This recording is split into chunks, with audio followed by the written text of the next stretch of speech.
किस्मत का खेल। चंद्रनगर राज्य जहां 3 भाई साथ रहते थे। बड़े का नाम भीमा, मंजिला का नाम लल्लन और सबसे छोटे भाई का नाम था रामू। पिताजी गुजर चुका है। तीनों भाई का विवाह भी हो गया है। आज तीनों भाई पिताजी की संपत्ति का बंटवारा कर रहे हैं। आहा, देखो भाई, मैं सबसे बड़ा हूँ, इसलिए मैं बंटवारे का काम करूँगा। बोलो तुम लोगों को मंजूर है? भैया मैं तो मंजिला हूँ, आप जो बोलोगे मुझे स्वीकार होगा। भैया आप दोनों तो मेरे बड़े भैया हो, मैं तो सबसे छोटा हूँ। आप लोग जो फैसला लोगे मैं भी उसे स्वीकार कर लूँगा। पिता के जाने के बाद मैं आप दोनों को पिता समान मानता हूँ। तो फिर ठीक है, सबसे पहले हम खेतों का बंटवारा करते हैं। देखो भाई, हमारे पास 2 खेत है और 1 मेड़ है। हम लोग 3 भाई हैं, इसलिए 2 खेत में से 1 में और मंजिला लल्लन का होगा। बचा मेड़ छोटा भाई यानी रामू का होगा। अरे वह बहुत अच्छा निर्णय है भैया, मुझे मंजूर है। कहो भोला, तुम तो चुप हो गए, क्या तुम्हें मंजूर नहीं? नहीं नहीं भैया, आप जो कहेंगे वह मुझे मंजूर होगा। अच्छा तो ठीक है, अब बारी आती है हमारे पिताजी द्वारा लगाए गए आम के पेड़ की। तो चलो अब आम के पेड़ के पास चलते हैं। तीनों भाई आम के पेड़ के पास आते हैं। आम के पेड़ में 2 डाली हैं। दोनों डाली आम लदे हुए हैं। देखो भाई, यह है आम का पेड़। अब इसका बंटवारा भी कर लेते हैं।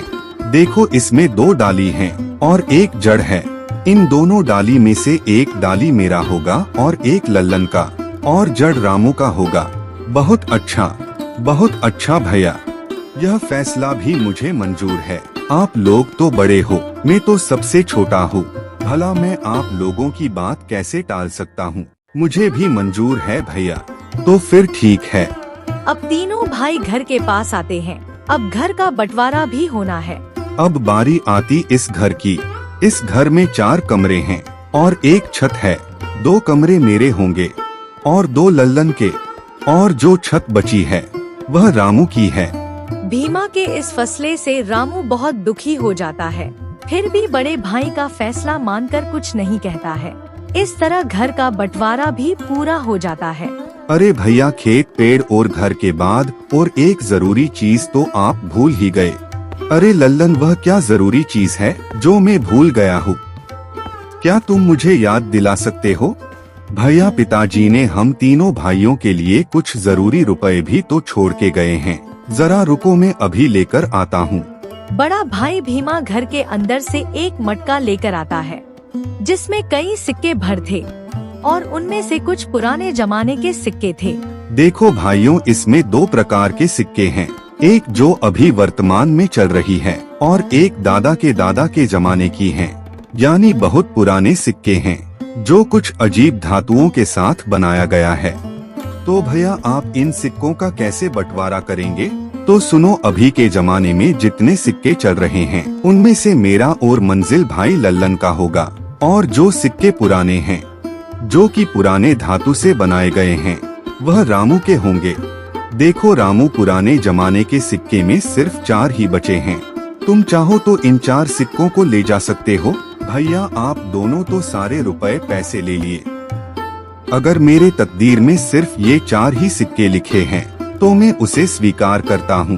इस तरह दोनों भाई रुपए पैसों को भी ले जाते हैं और बहुत ही पुराने जमाने के सिक्के रामू को दे देते हैं। भोला अपने हिस्से के 4 सिक्कों को अंदर लेकर जा ही रहा था कि तभी बड़ा भाई रोक कर कहता है, अरे रामू, तू पगला गया है क्या? तूने सुना नहीं, बंटवारा हो गया है। अब इस घर में हम रहेंगे। तुम्हारा हिस्सा तो ऊपर छत पर है। तुमको तो बंटवारा छत में दिया गया है। अब तुम जाकर उस छत में रह सकते हो। इस घर के अंदर अब तुम नहीं रह सकते हो। अब यह घर हम दोनों का है। भैया, आप यह कैसे बात कर रहे हैं? मैं कहाँ जाऊँगा? मेरा तो अभी अभी शादी हुआ है, मैं कहाँ रहूँगा भैया? अरे रामू भाई, यह तो तुम्हें पहले सोचना था ना, जब बंटवारा चल रहा था। अब पछताए क्या करे जब चिड़िया चुग गई खेत।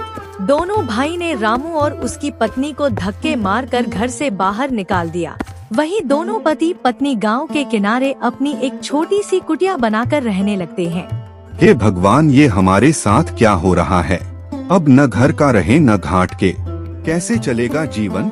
2 वक्त की रोटी तो छोड़ो, एक रोटी भी नसीब में नहीं है। अब रोते जाओ, जी भर के रोते रहो। अकल तो तुम्हारी घास चरने गई थी, मेरी तो मती मरी गई थी जो मैंने तुमसे विवाह किया। मेरी तो किस्मत ही खराब है।